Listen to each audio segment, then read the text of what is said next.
All right. So it looks like I see some new faces. Would you like to introduce yourself? I think Allie came in first, and then someone with a 781 number, and then Christian. I'm Nicola Williams. I'm the facilitator for the Cambridge-Somerville Black Business Network. And this is our fifth networking meeting. And tonight's topic will focus on the PPP. We have a couple of guests coming in that will experts. And I actually filled out my second PPP application this weekend. So round two. So we'll share our experience and answer any questions you'd like after our first half hour of networking. And then Douglas Lane will give a presentation of the PPP or an overview. And then we will have Q&A. It's all about questions and answers from people who have applied, experts within the Sustainable Business Network and our network. So, all right. So, Allie, you want to go next? Introduce yourself and why you're here. Yes, my name is Allison. Hi, Allie. And I am one of the co-owners of Full Moon Botanica, which is a spiritual metaphysical online store. I also have another business as well too, and was just looking to gain insight and information in regards to the PPP. Great. Excellent. And it's your first time joining us? It is the first time, so. Welcome. Thank you. I look forward to learning some new things. Are you a Cambridge-based business? My sisters and I actually born and raised in Cambridge. So that's like our connection. So we still stay very close to the Cambridge network. We participate in like local events as well. But unfortunately, we don't live in Cambridge anymore. But again, still well connected. Well, you're welcome. All right. So how about you, Christian? Introduce yourself and say why you're here. Absolutely. I'm a policy associate with the American Sustainable Business Council.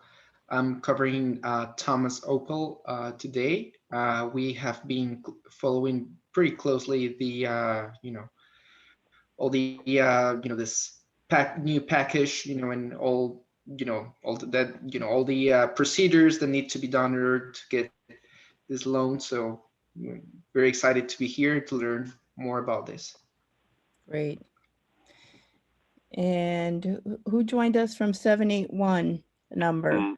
My name's Tony Davis. I'm the owner of the Million Year Picnic, which is a comic book store right in Harvard Square. This is the second meeting I've attended.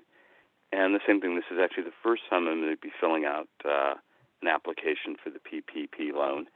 Okay, and great. I thought I would get some insight and benefit from others' experience and knowledge. Well, welcome, Tony.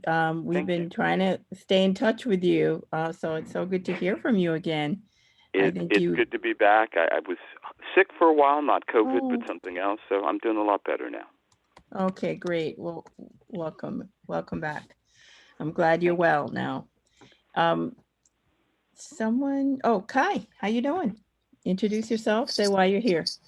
Hello, apologies if there's background noise. My name is Kaisha or Kai. I'm a worker owner at Tanam Narrative Cuisine, a restaurant based out in Somerville. Also founder of Bar Noir Boston. It's an online platform for Black bartenders and other hospitality professionals. And definitely always looking to network.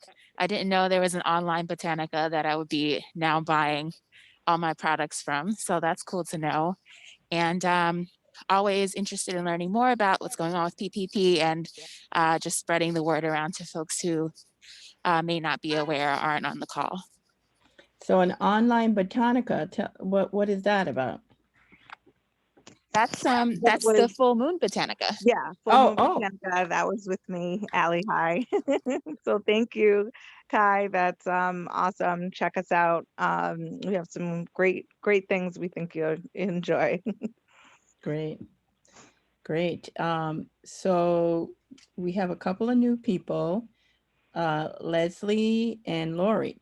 Leslie, would you like to introduce yourself and say why you're here? This is our networking half an hour.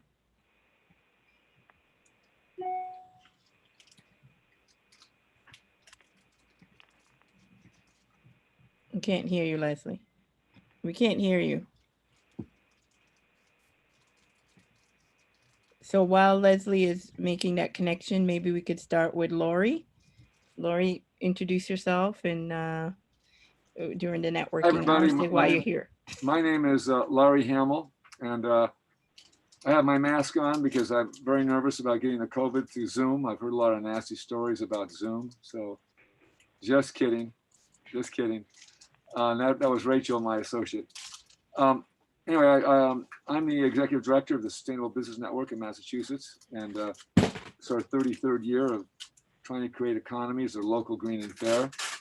And in my business and my personal life has been committed to diversity, inclusion, equity all of my life. And I'm really feeling very good about the progress we're making these days, particularly starting at noon tomorrow.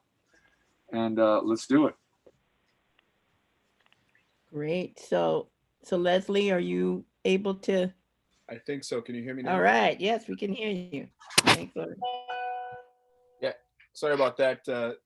Zoom told me something about audio, and I clicked it, and it restarted Zoom. So sorry. Right. My name is Leslie. I'm manager at Cambridge Savings Bank in Inman Square, and I'm happy to be here with you guys tonight to just work alongside this awesome group. I'm here representing Kevin Chops. Kevin is usually the one who cares a lot about Cambridge and Somerville, but I'm here to help him take some stuff off his plate. We, want to make sure that everyone here is getting their needs met, especially around small business lending. I know how that's a big a thing for many of the small businesses out there, and I can help answer some questions around PPP even. So I look forward to talking to all of you, and I appreciate you guys having me here. Welcome. Good to see you. We love Cambridge Savings Bank. Awesome. Yes. So thank you, Leslie, and appreciate Banker being on the line.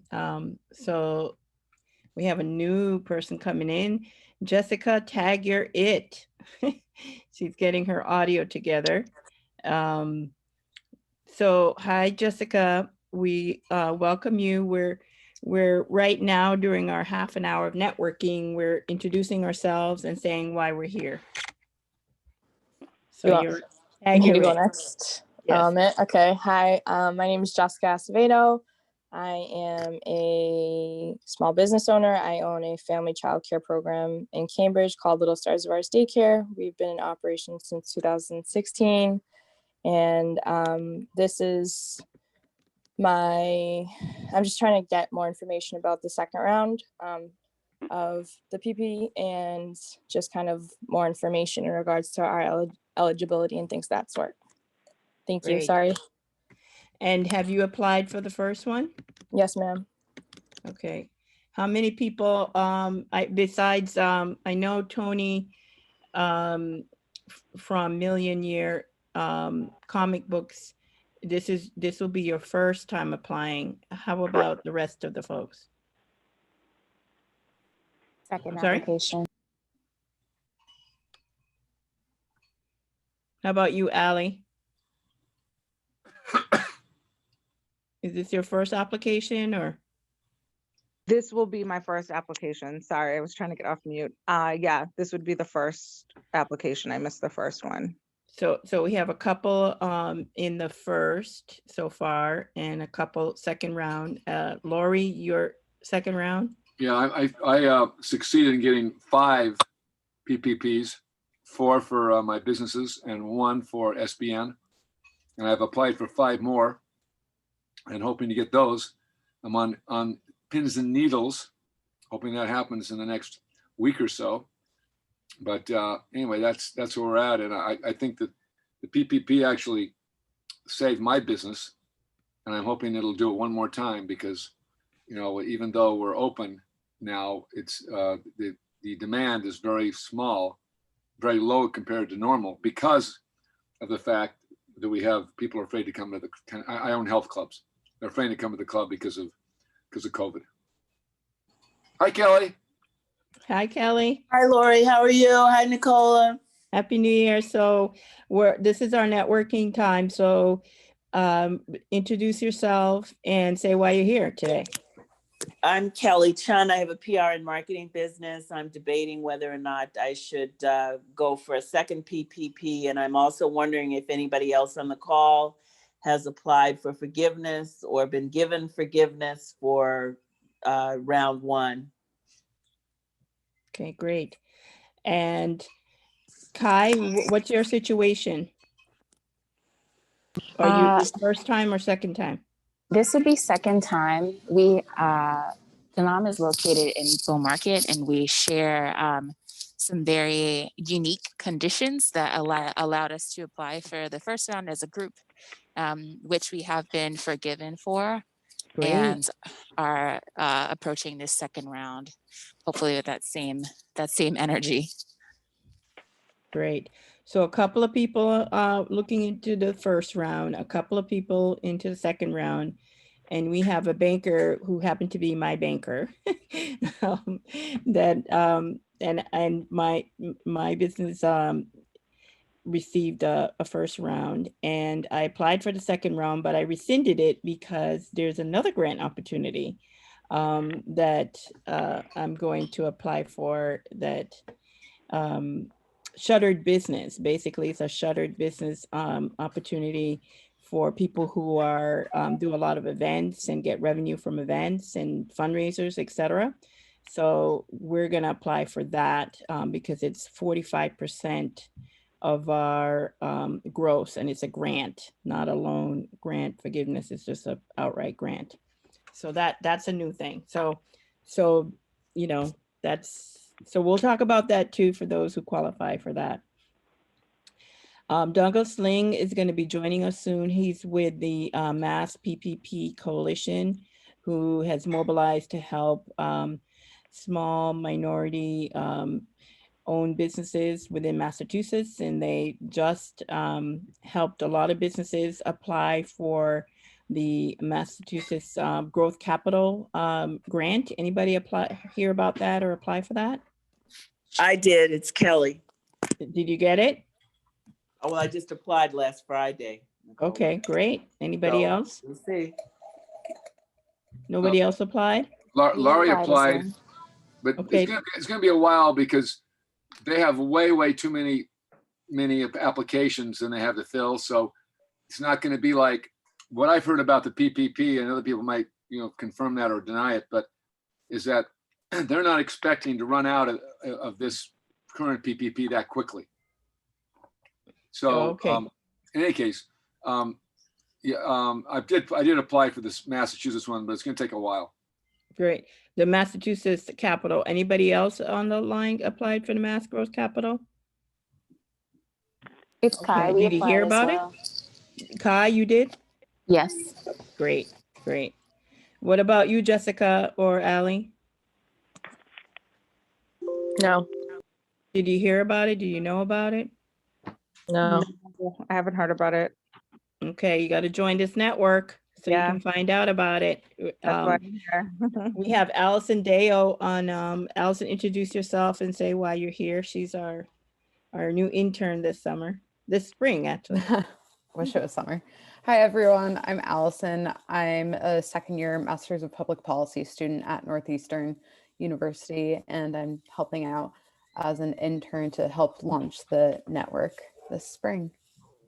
And she created our last newsletter, which I resent today. So if you guys sign up for our newsletter, you'll know all about the funding opportunities and resources that we have to share with you. Jason, introduce yourself and say why you're here. Yeah, hi guys, my name is Jason Solomon. I work with Cambridge Trust. I manage in our community partnership division, which is predominantly to help minority-owned businesses, women-owned businesses, nonprofits, veteran-owned businesses in terms of deposit account structures.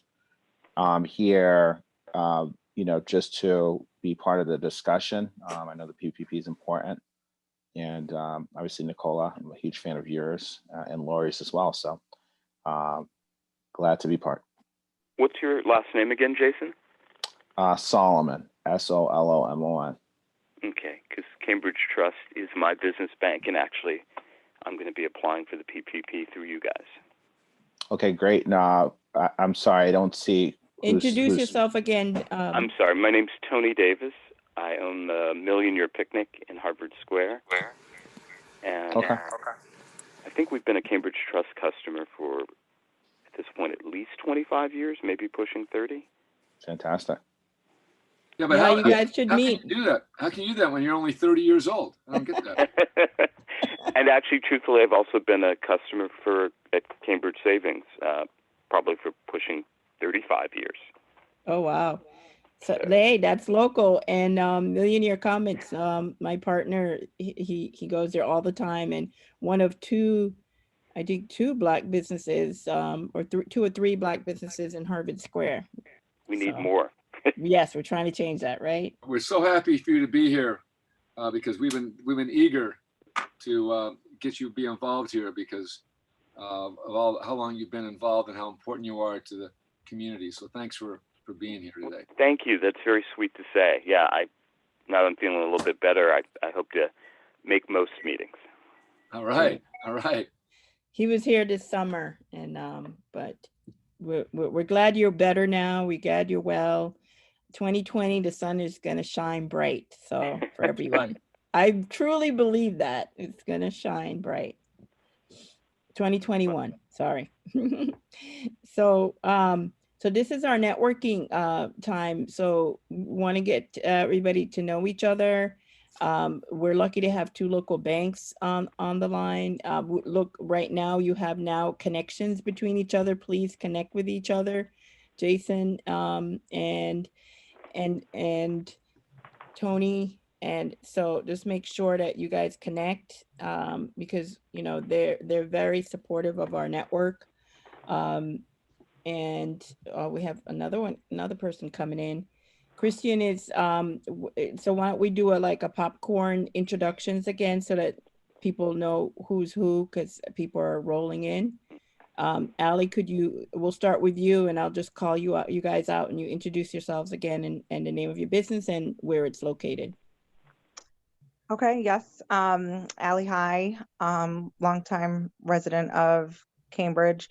I own or co-own Full Moon Botanica, which is an online spiritual and metaphysical store. I also am a co-owner of the Funtime Photos as well, where we do a virtual photo booth. Sorry.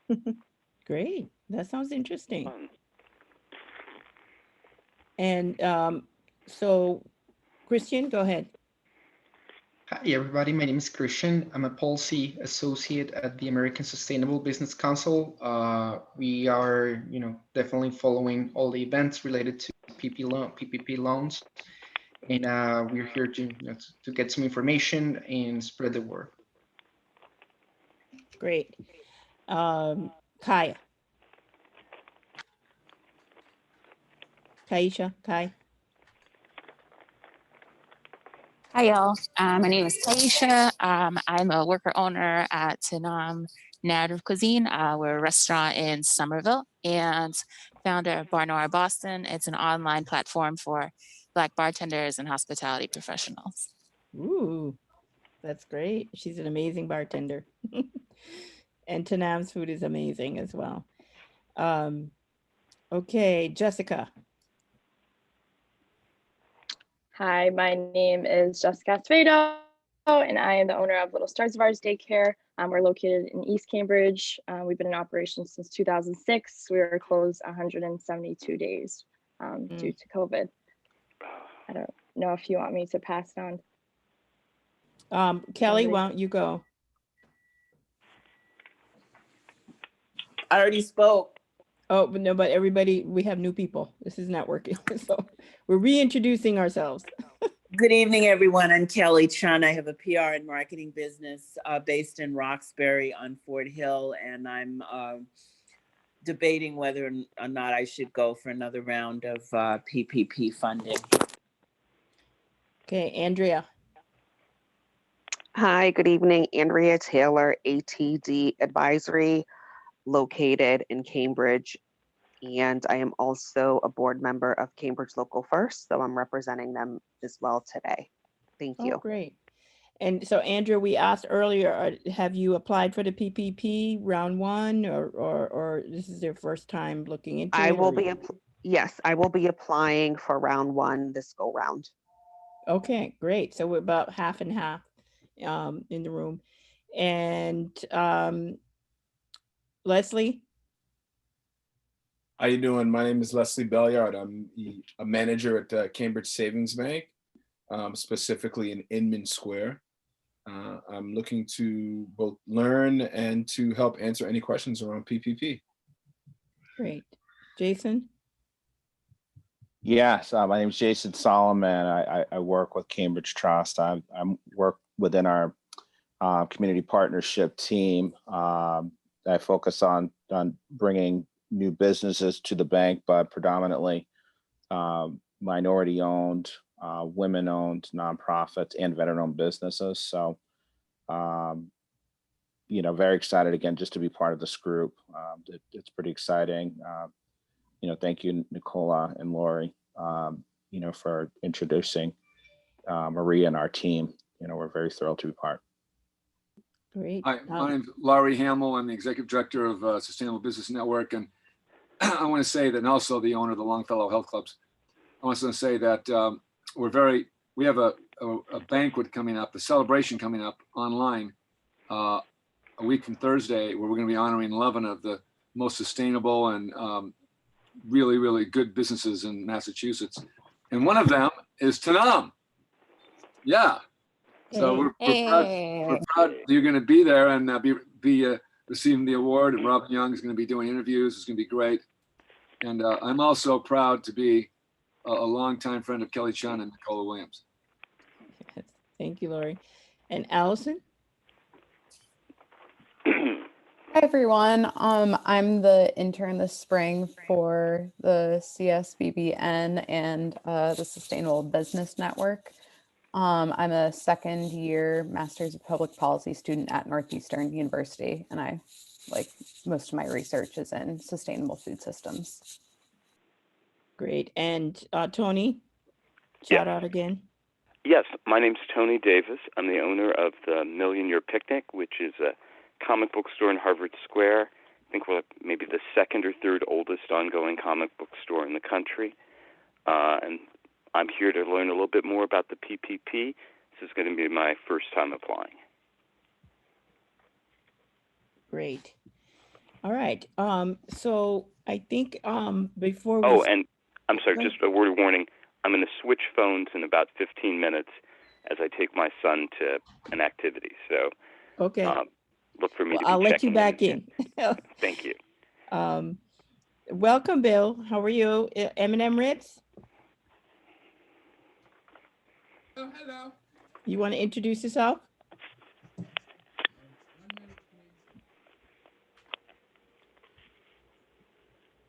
We can't hear you.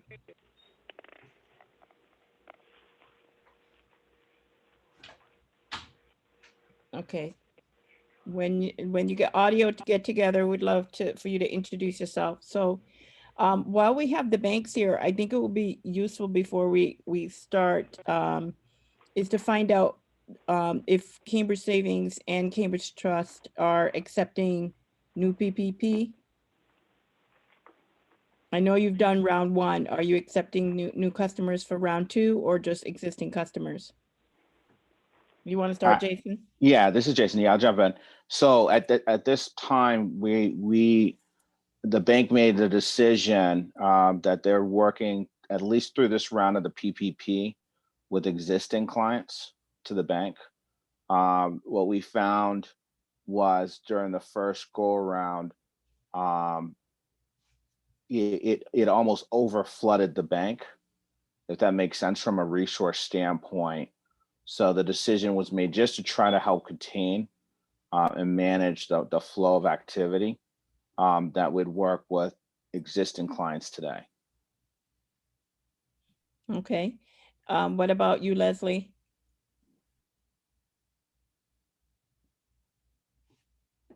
You know what Cambridge Savings is doing for the PPP this round? Well, are you asking me? No, I'm not Leslie. as familiar with what Cambridge Savings is doing. No, Leslie's here, but I think he's had to step away. When he gets back, we'll ask him. Bill, are you ready to introduce yourself? Hello, everyone. Hello, Cambridge. I thank you, Nicole, for inviting me to this meeting. I'm very interested in what's going on with PPP, and I looked at it hard last year and applied for EDL, and they lost my paperwork 4 times, so I gave up. But anyway, I'm happy to see that the new round is out again. And to the Cambridge community, I'm a former board member of Cambridge Community Television, work with Susan Fleshman. Yeah. At a computer store in Cambridge for about 10 years in Prospect Street area. And I step into Cambridge quite a bit. In fact, I was there this past weekend, going over to the Cambridge Side Galleria, where Best Buy has the best TV deals.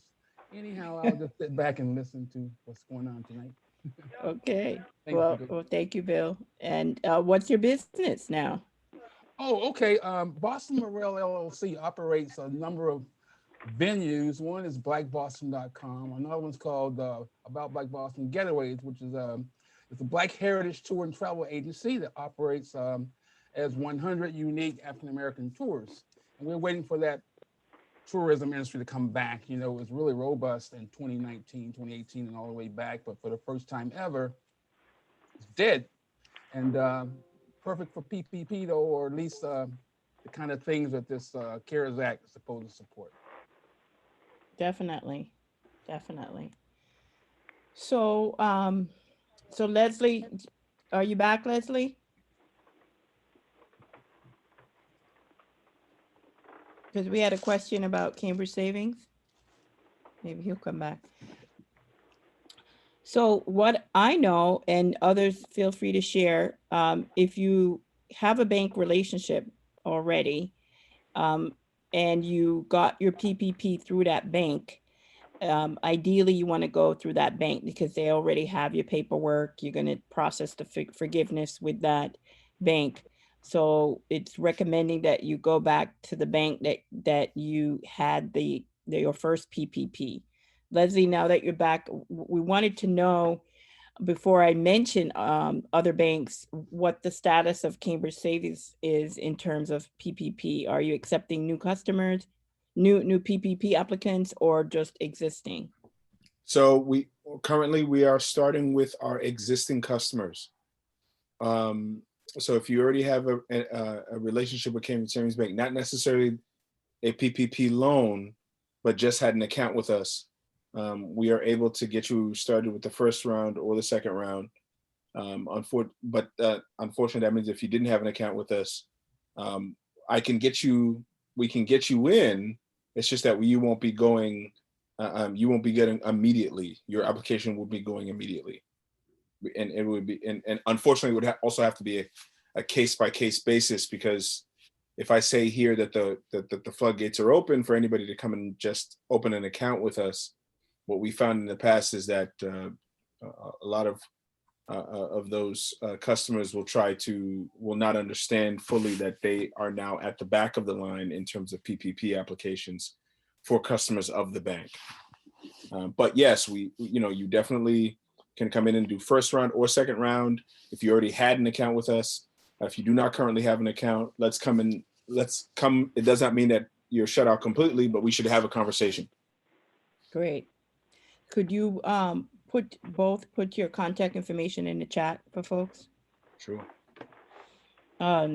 So other banks that we know of that are prioritizing this round in PPP are prioritizing businesses that are less than 300 employees, that are in low income areas, that are minority owned businesses, that opened up for the first 2 days, and then now it's open to everyone else, but still with the criteria of prioritizing smaller businesses, less than 300 employees. And the banks in the area, if you don't have a relationship already, there are some options that you have available. Some of the local banks, if you are based in Boston, you can go to Dorchester Bay Economic Development Agency. They serve 8 neighborhoods in Boston: Rosendale, Roxbury, JP, Dorchester, Hyde Park, about 8 different neighborhoods that they serve. And they probably can write PPP for pretty much Boston proper. The other entity to look into, if you're minority owned business as a priority, would be Boston United Bank. If you don't have a relationship with a bank and you're not tapping, this is the first time you're trying to apply and you don't have a bank relationship, or your bank doesn't offer it. Not all banks offer PPP, and you are a minority owned business, you could go to banks like One United, which is a Black owned bank based in Boston.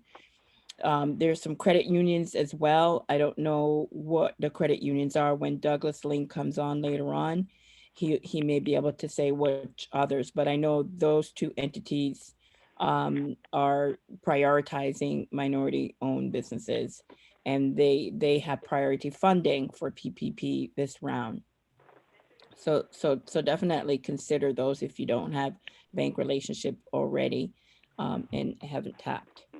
So I'm assuming the Ally and William, you already had the first round. So the ones that are newly applying, Ally and Jessica, and do you have bank relationships, or do you know if the banks that you already have are offering PPP? This is Allie. I'm not too sure. If my bank, I kind of bank, I have Citibank, which is not actually in Massachusetts. And then I also have Capital One.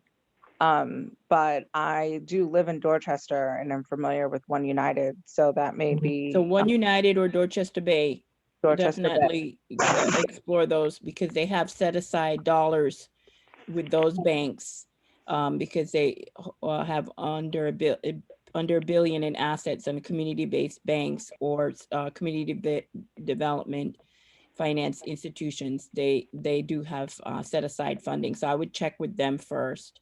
Okay. There are places, the fintech companies, if as well, if they're tapped out, like NAV, or PayPal. I'm not sure where PayPal is, but those are a couple of the companies that have also are offering. Right. Yeah. PayPal is going to be one of the ones I was going to go through as well too. So okay. Yeah. I'd But love to try start with local, Yeah. and check with your the local bank, local agencies first. Okay. Yeah, What about Nicole, you, Jessica? Go I was ahead. just going to add, just for that's a great point. A lot of the banks, again,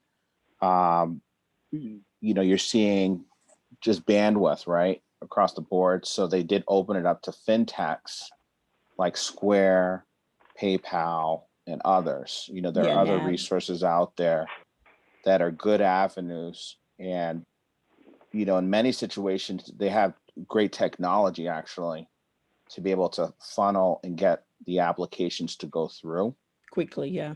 right.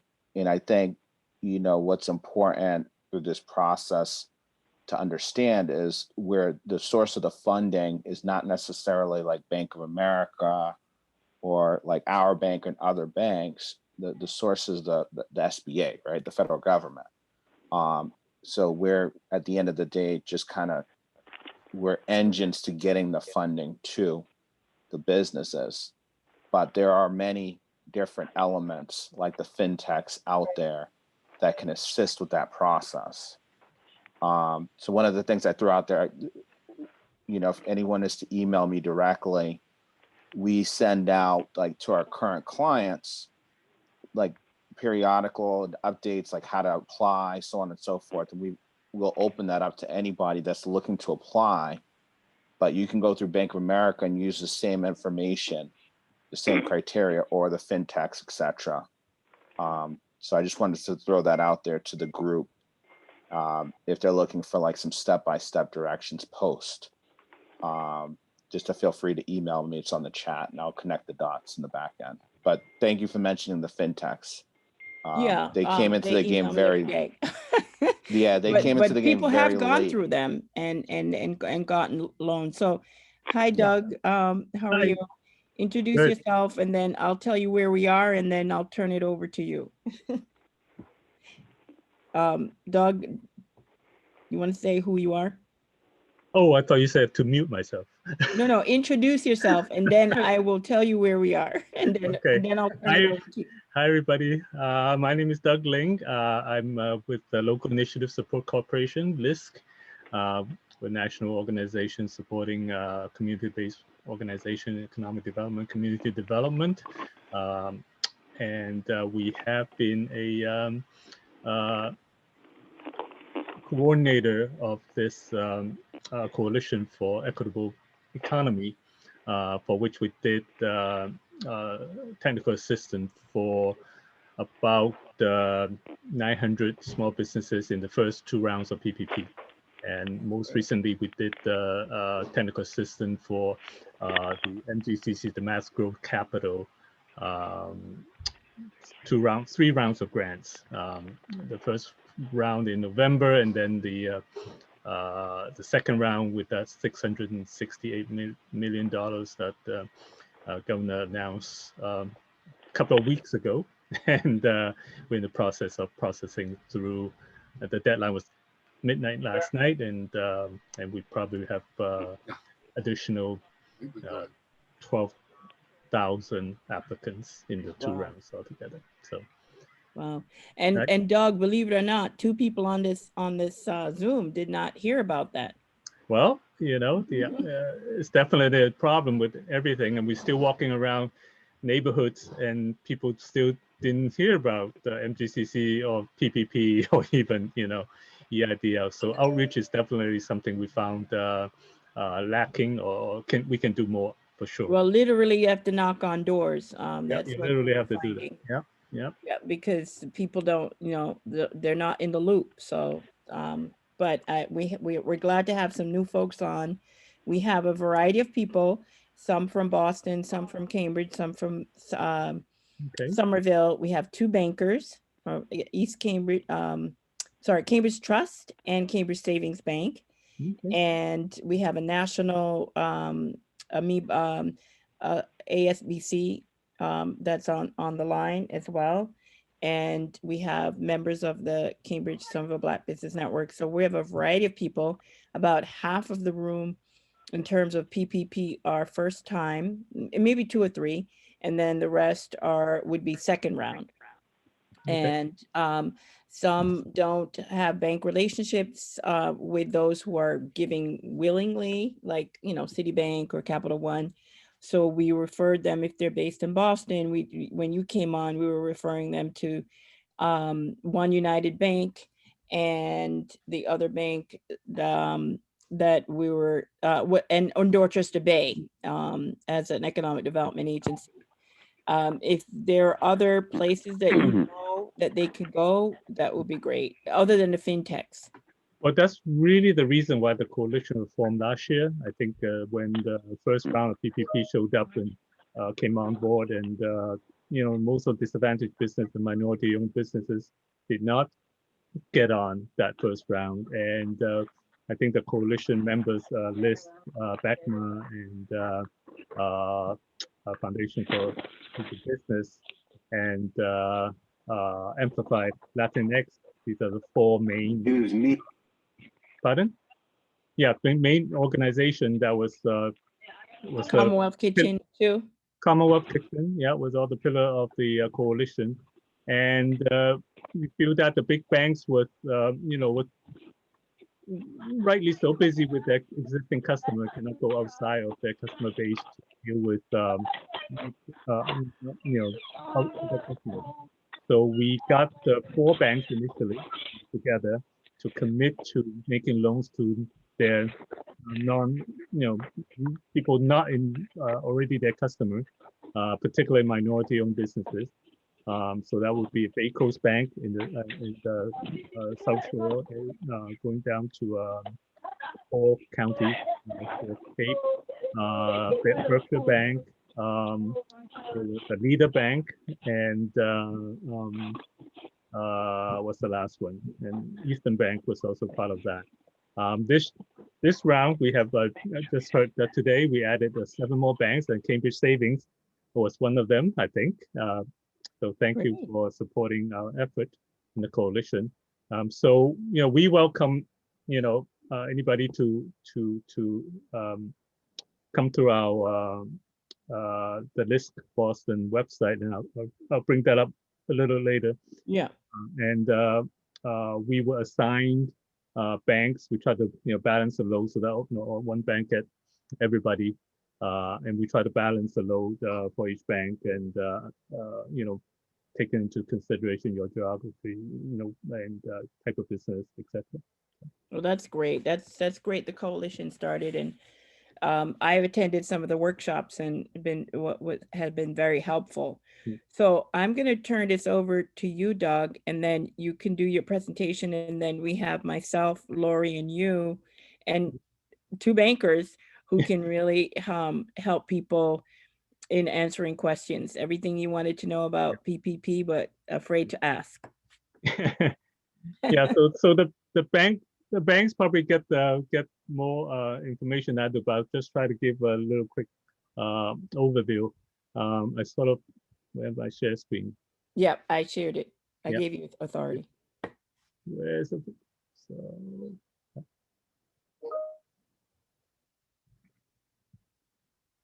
So do I? You can just should I be need able to open it. share. Yeah, sorry. Yeah, I need to. Okay, so I borrowed this slide deck from my friend Norman Ng from SBA. So just keep, usually the official slide, they have a lot more information than we need. So we'll quickly go through that. So there are multiple components to this latest relief bill that was signed back in December. The OPPP 2, this is now we're in PPP 3.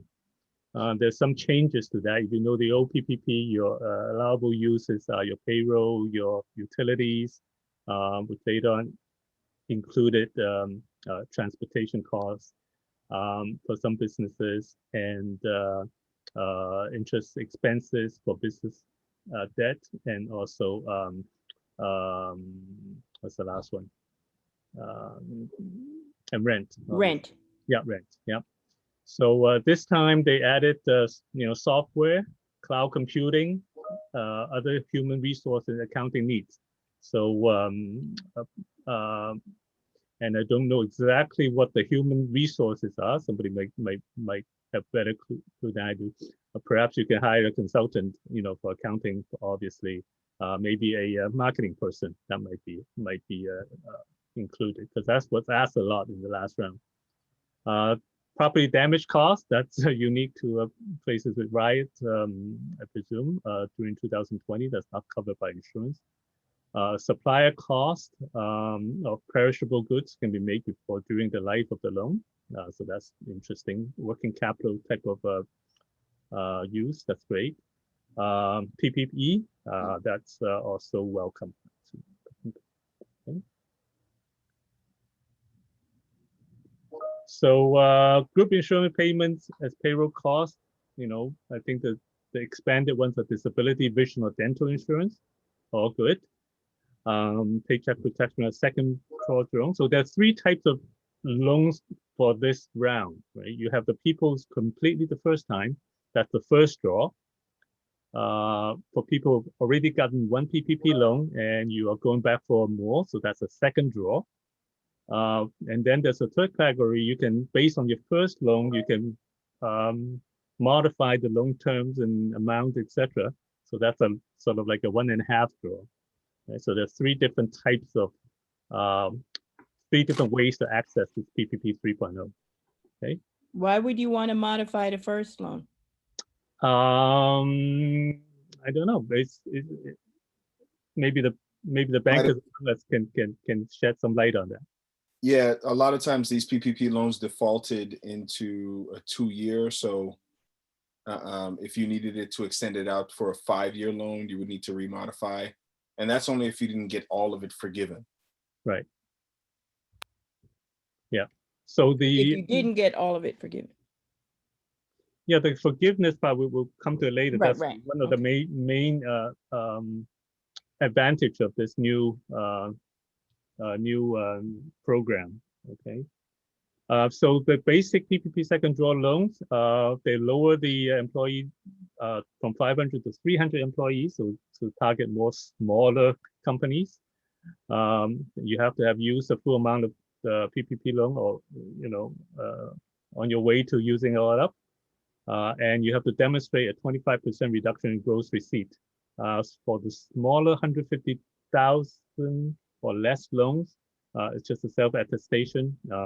It's not really any financial reporting or backup documents needed. Okay. Same thing, loan terms is 2.5 times your average monthly cost in 1 year prior to the loan. If you're sole proprietor, it's your Schedule C line 31. So if you have unfortunately, it's the same thing. You have to have a profit, so to speak, in your 2019 Schedule C in order to be able to determine the loan amount, 2.5 times of that. And no loan can be bigger than 2 million. One new thing, which is great for this, is that anybody with any ICS code 72, that's food services or accommodation, you can borrow up to 3.5 times average monthly payroll cost, probably based on the devastation your particular industry have experienced. That would be great for TNAM. TNAM restaurants, would be perfect, or caterers, etc. Okay. Yeah, so we're just going through these highlights that are sort of different than the last year. This is probably, we don't need to tell you that. So there's some set aside for minority-owned businesses, targeted CDFIs, and also particular live venues, right? So that's something that is shuttered live venues. So those are a different program we're going to go into a little bit later. Oh, we're going to go right there now. All right. So if you have associated with some sort of shuttered venue operation, meaning that you could be performers, your typical venue of concert halls or jazz clubs have not been able to open, or the jazz club itself, a producer, event planner, producers, all of those, they have this special pool they can access. Same thing, you have to demonstrate 25% reduction. That's usually not difficult in this case. And then you can go for this pool.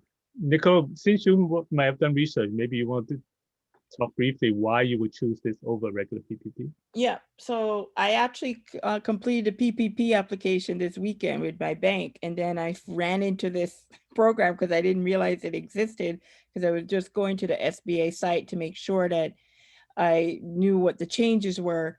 And then I saw this grant for shuttered venue operators, and I actually advocated for this on a national level for, the stage, the one about the stage. So basically this advocacy, not just mine, but collectively led to a set aside for businesses that we don't know when will open or operate at fully. So clubs, concert venues, things that have a large public, theatrical plays, so there are quite a few businesses that are sort of, we don't know when they'll ever open, for at least a year or more from now. So this allows you to get a grant, and it's a grant. Didn't say it was a loan from what I read, and it's up to 45% of your revenue for the time that the 2019. So the year prior to the COVID, they based on 45%. They do prioritize based on funding. If you have 90% loss in terms of your revenue, you're going to be the first 2 weeks access to it when it comes out. If you have 70% loss in your revenue, you'll be eligible for the second 2 weeks. And if you have 25 or more, less than 70, 25, then that's like the next round. And then once they're done giving out, if they have more funds, you can go back and ask for more if they have any left over after they've done those priorities. So it really is a game changer for people who are in the business of doing lots of events, lots of fundraisings, lots of wedding planners, etc., who just can't work in that capacity. So it's a good opportunity for them. Right. Yeah. So they greatly expect. And I'm sorry, it also it's not just payroll, but it's payroll, utilities, PPP, and paying for consultants, the 1099s and all those that you can't put under PPP. You can include under this grant. Yeah, so that's particular relevance for some accommodation business. Yeah. So right. So yeah, the other SBA related stuff I'm just going to skip over. Once again, SBAs continue to pay for any SBA regular SBA loan 7A and 504 program, etc. They will continue to pay 5 months worth of principal and interest. So if you principal and interest, that's good. And interest, yeah. So if you have an existing SBA loan, that is actually a great deal. Okay, so let's jump to that. I just want to quickly talk about the EIDL because it relates somewhat back to PPP, because the last year when they did the economic injury disaster loan, the EIDL, the advance part, right? Initially it was $10,000 for anybody who just applied, and then they ran out of money, and then they start giving out $1,000 per employee, and then they're gonna give out nothing by, I think by June, July, they were not giving out any advance at all.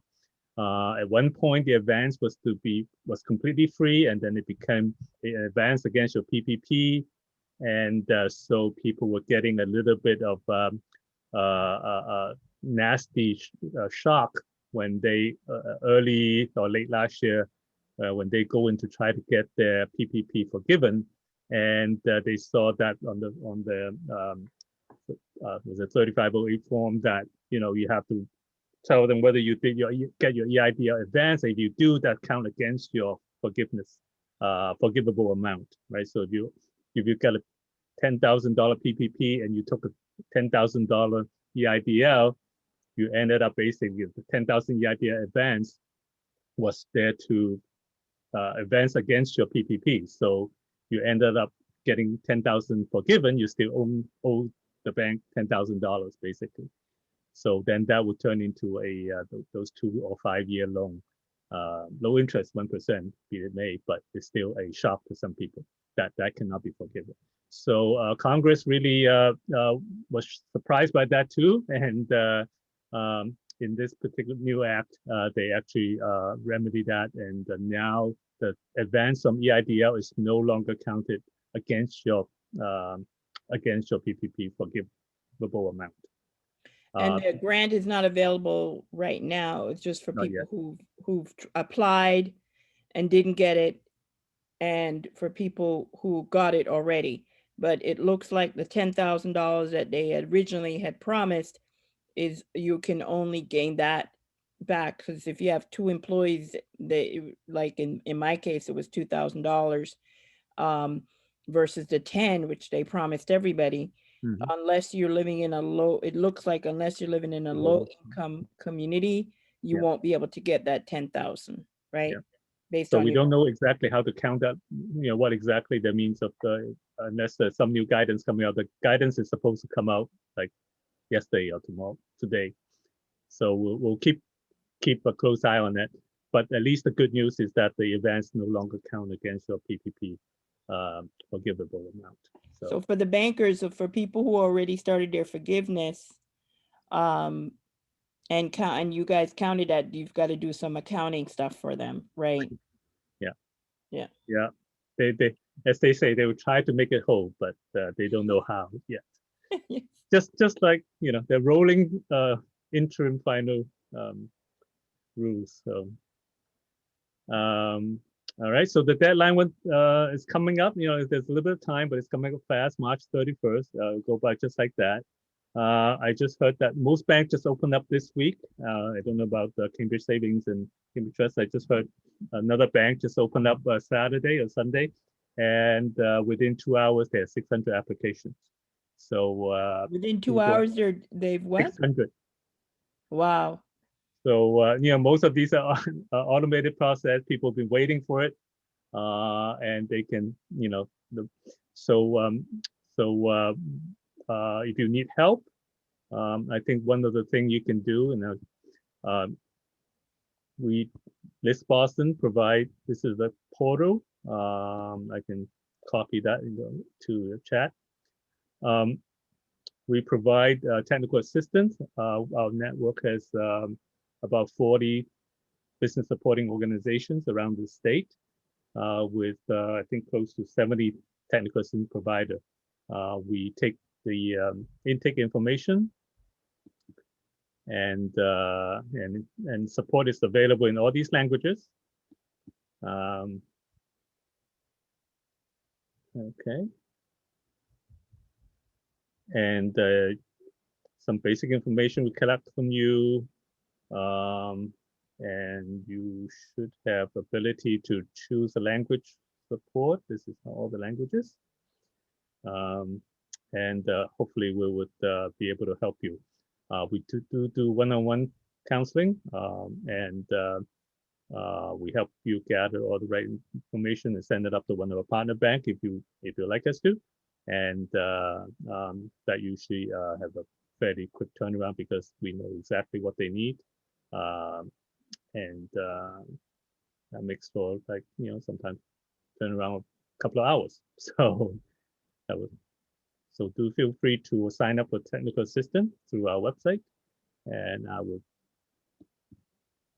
And I could attest to the technical assistance when I needed technical assistance with the Mass Growth Grant, and it's the same group that provided technical assistance. And Doug invited me to a open room, and you just came on board and got assigned to a technical assistance person, and you jumped in a room in Zoom, and then helped me through that. So definitely, and they've had seminars and workshops, and hopefully we can find a way for SBN to be part of that network as well. Yeah, absolutely. With Zoom, actually, where's the chat box? I don't. Oh, when I share screen, I can't do it. Yeah, we do offer. We're going to schedule webinar. Most of the webinar we rely on our partners to give. Right now is the MCCI, Mill City Community Investment, mccinvest.org, up in Lawrence. They provide very regularly webinar in English and Spanish, and I presume you can find it on this website.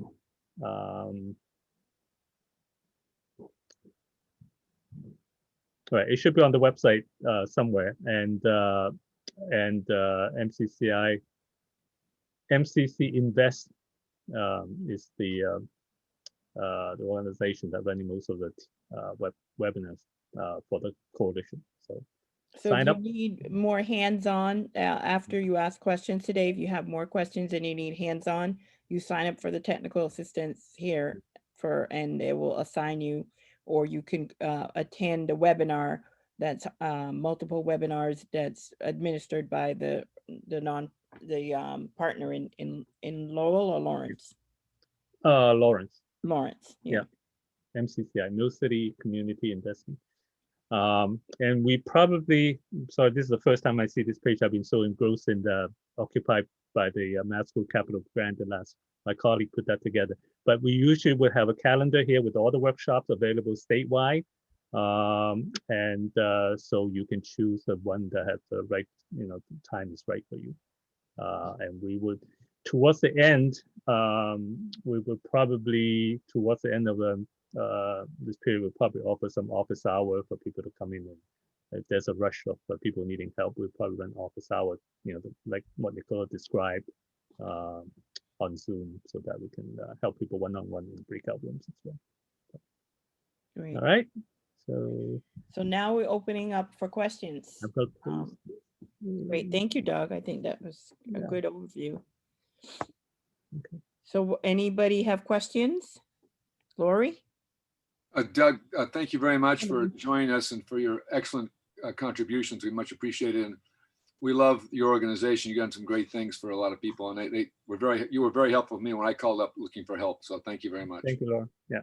A couple of questions for you or anybody else who might ask. Do you know if they've actually given out any, funded anybody for the third PPP yet? Do you know if that's happened yet? Have they funded? What I heard is that, I mentioned that there's 600 people in 2 hours. And I've just heard from that particular bank that they have been turning around in 2 days, 48 hours with SBA. Because right now there's still very little volume, and they're able to turn it around very quickly. And so after they turn it around, is the funding like within another 2 days after that, or is it the same day? So 2 days later, so the bank can give you then they will give you a approval. I mean, and then they would have to take it to SBA to get it authorized. So after you're approved, it's 2 days then. Yeah. That's great. Thank you very much. And a second question is, I heard from one of my accountant, he said that he felt like that these funds were not going to be going out filled in the next week, that there's going to be quite a while before they're filled, that it isn't like some people who aren't ready yet to complete the application.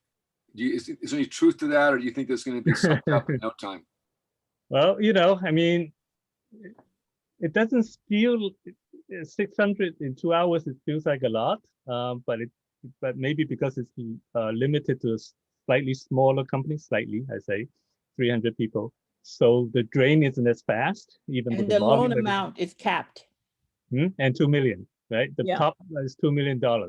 So it's not going to drain as fast. The volume might be there, but it's not going to drain as fast. So, I assume it's going to last a little bit longer than PPP 1. I forgot how much was authorized in PPP 1 versus 2. Well, but that's. But Lori, can just to add to that question, maybe the bankers can give us. Yeah, maybe they have sense. Yeah, this is Jason. I'll jump in, and then Leslie.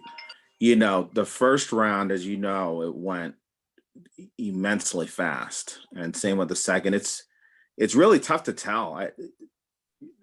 At least that's the honest opinion from where I sit. It's really tough to determine. The only thing I would urge is if you do need the funding, I would urge you to apply.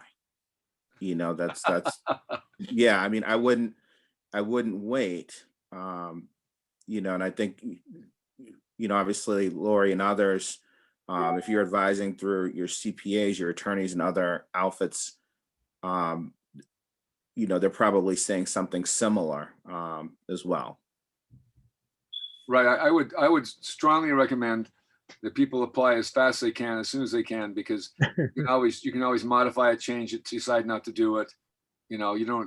Applying doesn't mean you're committed to it.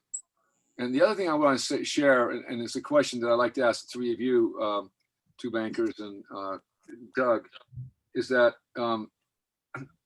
with the 24-week option, it's almost impossible not to be able to cover these expenses in 24 weeks based on the formula they use. So it's almost impossible not to get forgiven from my point of view. And for anybody to be worried about it getting forgiven, I think they just don't understand the math, because I think it's really ultimately very easy. And I'd just like if Doug and Jason and Leslie would confirm that. Yeah, I'll just jump in.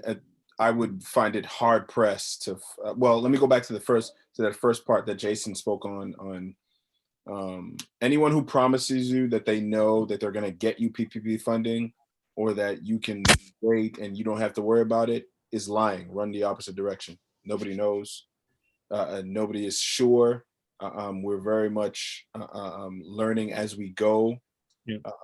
And especially since I mean, there was some good news coming out of this second round, where they said they were earmarking certain amounts, and even at the end of the last round, they were earmarking some amounts for businesses around the sizes that we're looking at here. But even that went at a at a really rapid rate, and there's no really way of knowing. But as for the forgiveness portion, what I found is that anybody who's, they really did, Nicola speaking about advocacy, I guess advocacy really pushed them to expand the criteria as to what can be forgiven. And really, I found it hard pressed. I think the last hurdle to jump, as Lawrence was pointing out, is, that 24-week hurdle of whether I met, if I spent it within those guidelines. But now that's even been removed. In the case, if you're sitting on the fence on whether you're deciding that you're going to apply for PPP, the people who apply for the first and second rounds have found that their terms have gotten sweeter since the time that they applied, rather than worse. So for sure, just a little caveat. That's the kind of story we're trying to collect from real life borrower, people who worry, oh, this is a loan, I don't want a loan. They completely misname it, right? It shouldn't be called forgivable loan. Right. It's a conditional grant. I mean, anything. So yes. I think, and that scared off a lot of people, right? Every time I talk about I don't want a grant. I don't want a loan, right? So PPP is the same thing. So we have to get the story out that the forgiveness part is really, really easy. Particularly, the form is getting shorter and shorter and less thing to fill in. Right now, the 150,000, you only need one page. Right before it's 5,000, 50,000, and then the reduction in payroll or FTE employee count is no longer an issue for those small loans. So for sole proprietors, like a no-brainer. About 100%. You use everything. Has anybody applied for forgiveness yet, or have challenges with it, or approaching it on the line? Well, just real quick, they're still in the process of changing the forgiveness to make it even easier to fill out. So my banker said, don't fill it out because they're not quite done with the change. And if you're under, I think $150,000 is a one pager, right, Doug? Yeah, that's the one I'm waiting. I haven't submitted my. But that's the same form. I'm waiting for that. 50,000, the 3508S, right? Is it the S? Yeah, it's the S. Lose track of. It's the same one pager, I think. But I think that most banks, they will have to change over the software to accommodate that, and that was taking a lot of time. But I think we were hoping that they'll be automatically forgiven. I think that's what people were waiting for. Right, and I think the genesis of the funding is to help stabilize the economy, right? Right. When you really think about the origin or the core, purpose of the PPP, and I do agree with Douglas that, probably renaming it to a conditional grant, us bankers would probably be a lot more busier.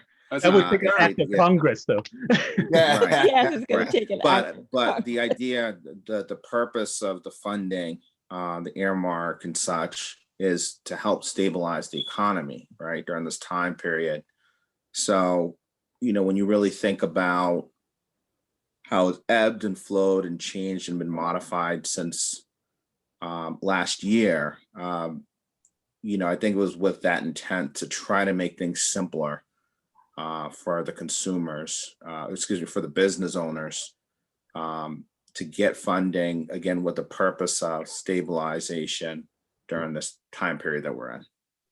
I think the continued confusion is, that against PUA. I think I still hear a lot of that, right? People, unemployment versus getting that. I don't know anybody have any words of wisdom about that.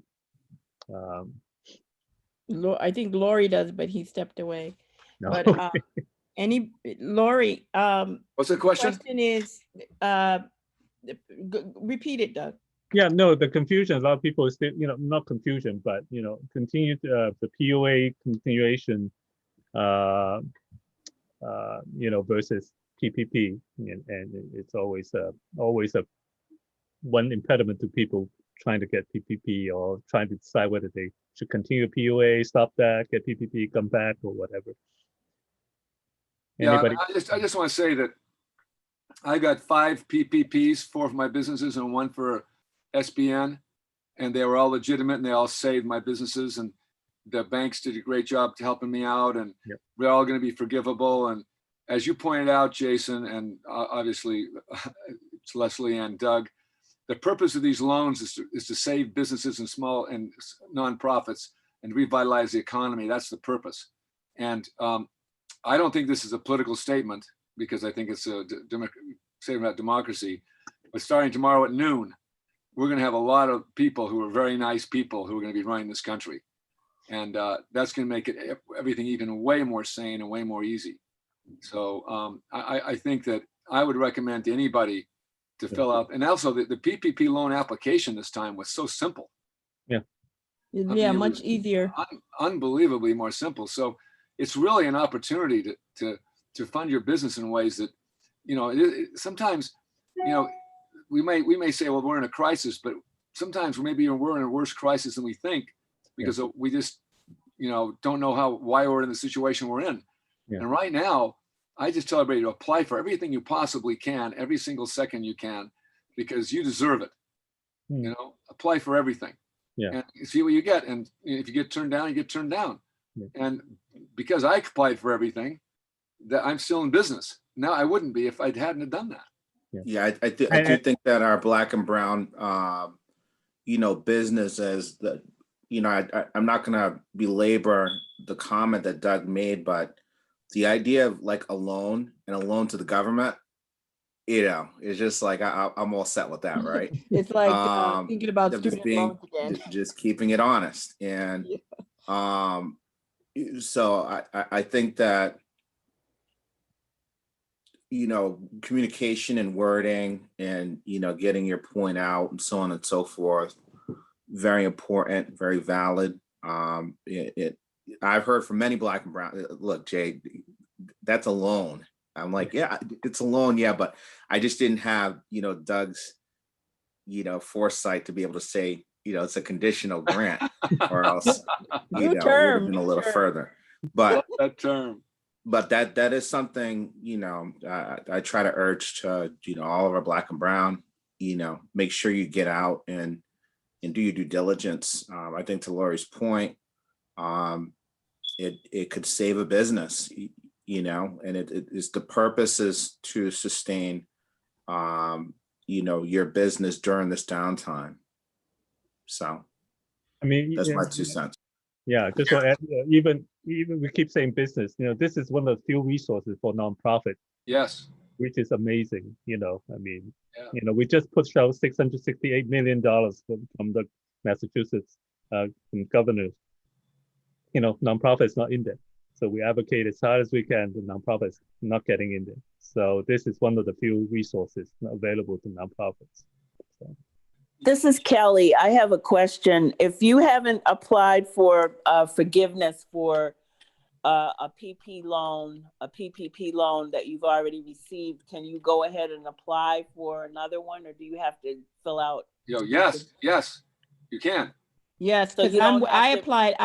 But like I said, I rescinded because you have to look at when you get your loan. You're still there's still plenty of time.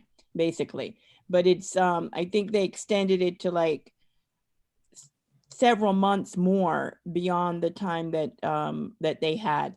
But I'm personally waiting for the certification one, the easy one. I just want less paperwork. So that's coming soon. That's what I'm waiting for. But it did not preclude me from not being eligible to apply. You are eligible to apply. Okay, good to know. Thank you. I need to sign off, but this was very helpful. This Thanks, is Kelly. Nice Thanks, Thank you. Kelly. Happy New Year. Happy New Year. Bye-bye. Any other questions for folks that are new to this? Jessica, Allie, do you have questions? I have a question for Doug. Yeah. This is related to mass capital growth, the funding and everything. So I know there was 2 rounds, but do you know anything about the status of the second round in terms of when they'll be paying anybody? Or Which well, second round, do you mean the sector specific or the? Yeah, not the sector. Well, let's see. The last one was sector specific that ended last night, right? Yep. Well, the That's not 2 things one- ended last night. Okay. So there is first round people. There's 1,158 was awarded back in early November. That's November, what we correct. call first round. Yes. And then out of the original pool of first round applicants, there were still 9,000 remaining. Okay. So with the new funding, the $66 million, they were able to fund basically all the priority categories, priority businesses within that 9,000. So out of that, there was 2,500 whose application was not complete in some way, minor ways. So that's what we call the second round. And that was also deadline last night, and we processed through maybe 2,000 of those. Okay. So and people there I've are talked people to, who remain a first round who did not have to fix their application. They are continuously being processed and being awarded as we speak. So that's the Okay. second round. And so then the no second one's got money yet, though, right? Huh? No one's got money. I mean, awarding is one thing, but Yep. paying is another. Oh, No it's one's taking got money yet. the time is taking about 3 weeks, as we're told.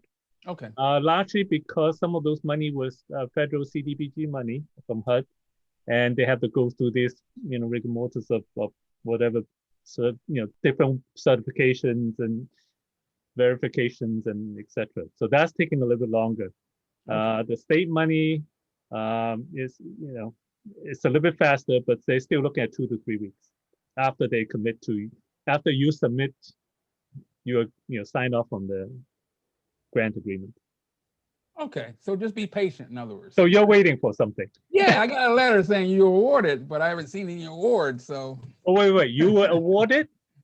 Did you sign the document? Yes. You signed the document? I did. Sign the contract, DocuSign. Did you give the bank information? Excuse me? Did you give the banking information? Yes. Yeah, Oh, I got a status report from them saying all documents are filed. Got it. Okay. So you're just waiting. Just waiting. And just wondering, because it's been 3 weeks now. So 2 to 3. It's been 3 weeks? yeah. Yeah. All Okay. right. You'll Just be there. patient then. Okay. right. Cool. Congratulations. Good for you. Oh, thank you. No, it's a wonderful gift. It really is.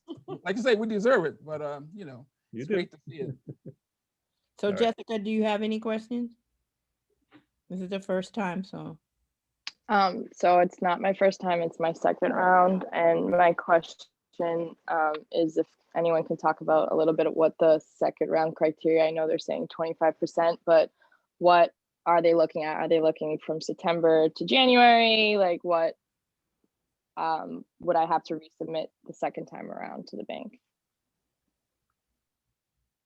Let me just jump in, Jessica, and just say that they're looking for 3 quarters, January through March, April through June, July through September. And one of those quarters, gross revenues have to be 25% lower in 2020 than they were in 2019. So there's very few businesses in Massachusetts who in the second quarter didn't get decreased by 25% since most of us were shut down. So you only need 1 quarter to be 25% less. And if you apply, I think after January. I think if you apply February 1 onward, you can use even this last quarter, the last quarter of 2020, Right. which is Yeah, September. and the other thing that's pretty cool about this, and it's that they take your word for it. It's all internal documents, and that doesn't mean you should lie, because if they come after you, which they will do these audits, you'll be in a bad situation.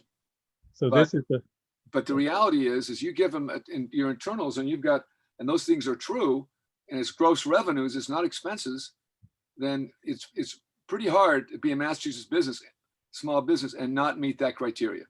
So this is all you have to do on the form. This is a second draw form, right? You pick one quarter, you set gross receipt in 2020, you pick one quarter in 2000, same 2Q or 3Q or whatever, and you put the gross receipt. So you just pick your own quarter. As long as it's 25%, at least 25% reduction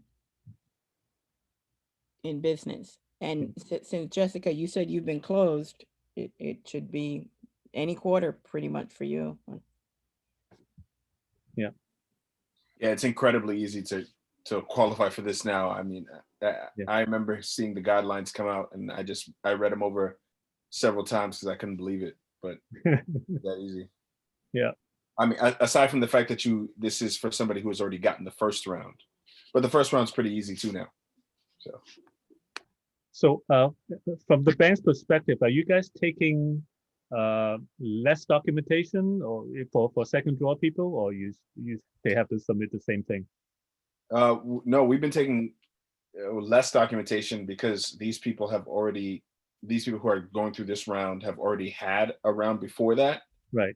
So just sending in, I mean, we've had more issues with making sure, let me make this point now. Please, if you're sole proprietorship or if you are an independent business, please get your business certificate and paperwork set.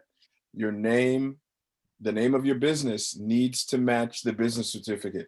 Yeah. And if you were a sole prop, and you were receiving checks with a different name other than your own name, now is a good time to get that squared away. It doesn't cost that much, but it will cause a big hiccup if you're trying to get money. Yeah, and so I can tell you, for someone who didn't get the Mass Grown's first round, because I didn't have my DBA renewed. My business was formed in 1995. So I had to I renewed my DBA in 2006. So I had to get it renewed again. But with COVID, the city of Cambridge is only doing appointments only. So my appointment was like a week after the application was due. So I sent a screenshot that I made an appointment, and they had the opportunity for me to cure it, meaning, later on in the second round when the money ran out. So I like what Leslie's saying, get your ducks in order. Make your appointment now, find that DBA, make sure it's current. If you're a sole proprietor, if you are a corporation, you need to be current. You need to get a certificate of good standing. Is that true, Leslie? Yeah. You don't have to get the certificate of good standing, but it's important for that stuff to have been head up. I know that Cambridge may require you to have a certificate of good standing, but not necessarily for the bank. Okay, so depends on the bank.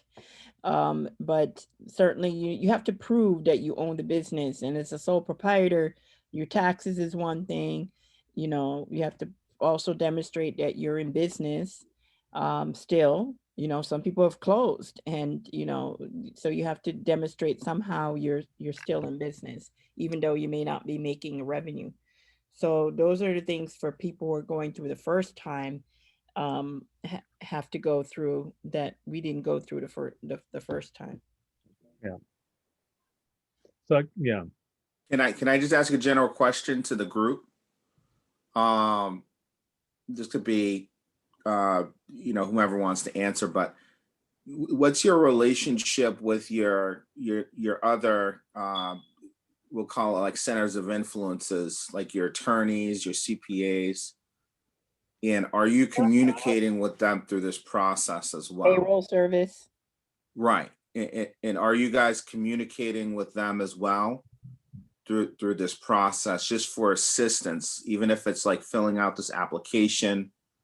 I just thought to just generally ask so I can try to understand, you know, what kind of help and resources you guys may need that, you know, we can, you know, either Leslie, myself, kind of reach into our Rolodex and try to send some introductions along for you.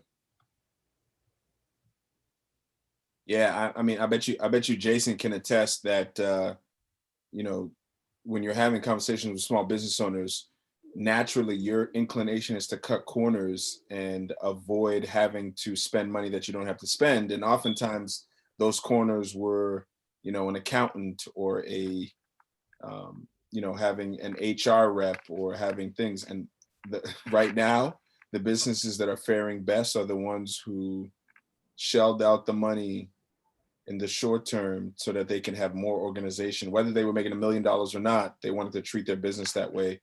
And those businesses are now the ones that are also thriving in the midst of this thing, because, you know, something as simple as like ADP sending, when you know, days and minutes were of the essence during the PPP application, ADP was sending out exactly what you needed so you can get approved for the PPP in one file versus individuals who had to go out and gather the information. So right.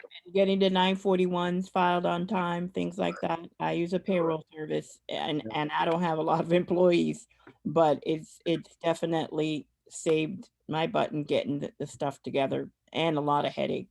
Yeah, that could be in terms of like the right service providers more down the road, guys.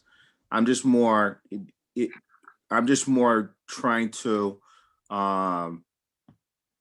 assess if you guys need support in filling out the application than anything else, like today.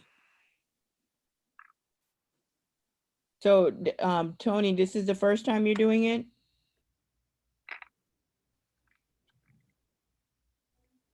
Tony?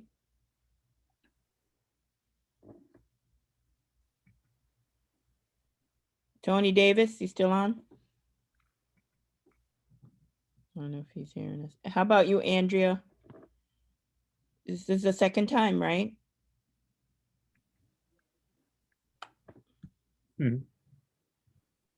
One other thing that I heard today, that for second time you have to watch out for is use the same number that you applied the first one with.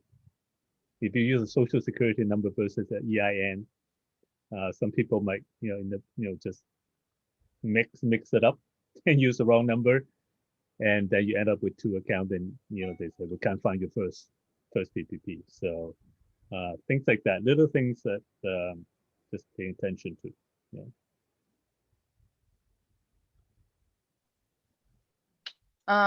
So I kind of wanted to make a comment about what you guys were talking about earlier about minorities not being involved in the conversation and things of that sort. I feel like that's not true. I think there's definitely more need of information and shared information and resources. I think for me, in regards to the PP, I definitely was afraid of it being a loan and things of that sort, but then I got more informed. And then what I became more afraid of was that I got the loan and then I used it for payroll and then I didn't have payroll. So it really was more of timing and looking at our finances and our incoming finances and what made sense. And actually I waited until the end of August until we were actually going to reopen. So if we did have to reclose again, that I had at least money to pay out our payroll. So I think for me, in regards to the question you asked, is having, a little bit more of financial advisors or people to talk about business planning and not just saying that we're all, just not trying to be a part of the conversation or be a part of these processes. I think it's more of leaving minorities out continuously, and that being the issue, and not necessarily that we're not trying to be a part of it. But that's kind of what my feedback would be. Great. Hello, can you hear me this time? I hear you now, Tony. Go ahead. Okay, I'm sorry. I just went back and rechecked in because you couldn't hear me when you spoke to me last time. So yeah, I'm going through the application today and tonight, and to see what kinds of things I need. I think the first time around, I did get some of the information, both from my payroll service and from my landlord, that I needed. So I probably will be able to use that again.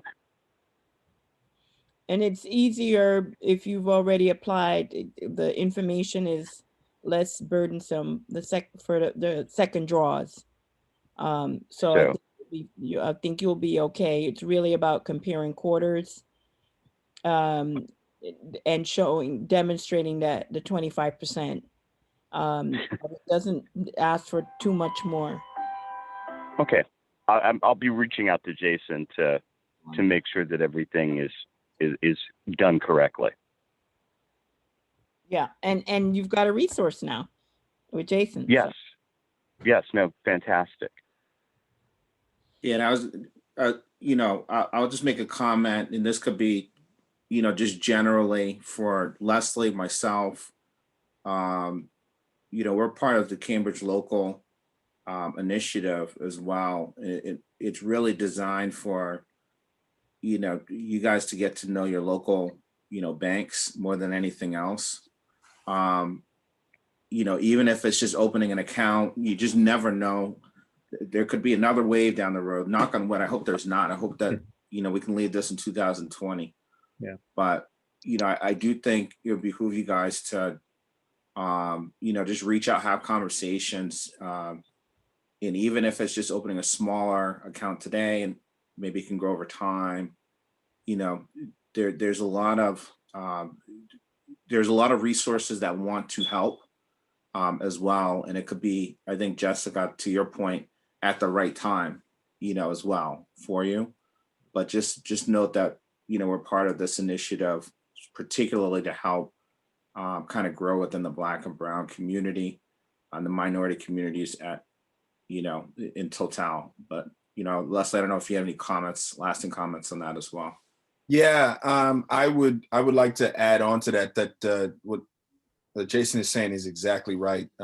Your local businesses, your local bank is a resource to the local business. And what we're finding through this unfortunate process is that it's an invaluable resource that you didn't even know you needed until you needed it. I can't tell you how many customers from the larger banks have come back to me and spoken to me about, just their terrible experience trying to just get information around this, let alone getting help applying for the application. So, yeah, I mean, more to the, back to what we were talking about earlier in terms of, Jason's willing to open up his Rolodex to anybody. I'm willing to open up my Rolodex to anybody. I'm willing to send you any pertinent information. You may not be able to apply with me right now, but it doesn't mean that we can't help in some way. And that's really what makes the local bank or sets it apart. It's information and a real relationship. You can always get, the same products from a larger bank, but you're not going to get the same level of service or concern and compassion. So keep that in mind. We're here to help. And we regret anybody I can't help right away, but in the future, the bank is still going to be here. It's already been here over 150 years, so we'll be here a lot longer. Thank you. Well, thank you so much. Any last questions before we wrap up? So, Nicole, the recording of the meeting available to be heard? Yes. After the meeting? Yes, we can send it to anybody who RSVP'd. Jessica, do we have your email? And Allie? I registered, so it should have been recorded. Okay. Because I missed about 10 or 15 minutes in there. Yeah, we have your email. Anybody whose email we have, we will share the recording with. And we'll post it on our website, sbnmass.org. We have a brand new website that we launched today, and we have a page for the Cambridge-Somerville Black Business Network. And please join us. It's we have free membership is free, and you also get to join 1-year membership for Sustainable Business Network and Cambridge Local First. The Cambridge-Somerville Black Business Network was formed last year in collaboration with Cambridge Local First and BECMA, and SBN is our host. And we focus on Black businesses in Cambridge and Somerville, but we will serve anyone who needs help. We're committed to helping you through COVID. That's kind of how it started. And we're very much committed to having businesses sustain themselves, grow, thrive on this side of the river, especially since we don't have as many resources, but we definitely have a lot of support, which is demonstrated with 2 bankers who and Doug who came to help us, you know, on their own. And we appreciate that. We appreciate all of you coming. For those who came for the first time, come back.